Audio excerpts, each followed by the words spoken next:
Ama kaç takım bardağım olursa olsun vazgeçmeyeceğim bardak takımım, biliyorsunuz ki eskiler daha da iyi bilir.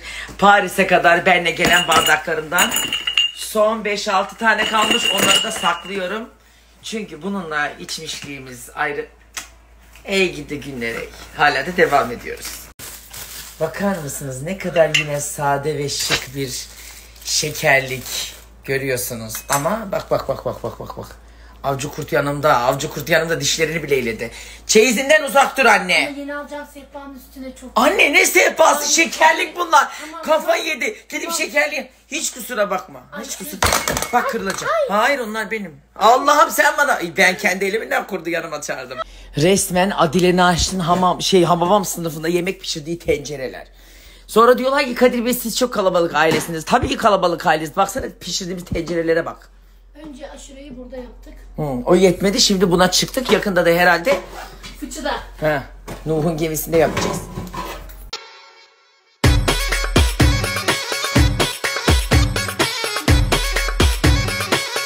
Bu dolabı kendime süpürge dolabı yapıyorum. Yalnız ta 2020'de aldığım hem buhar veren hem de vakumlayan temizlik makinesi, daha kutusunu yeni açtım. Bu tadilatta bu sefer seni kullanacağım, gözümden kaçamazsın. Hem fıslatıyor hem suyunu içine çekiyor. Vaveli. Nerede anılara kapılıp kanma, dünyanın da düzeni öyle bir geçer zaman ki dediğim aynı.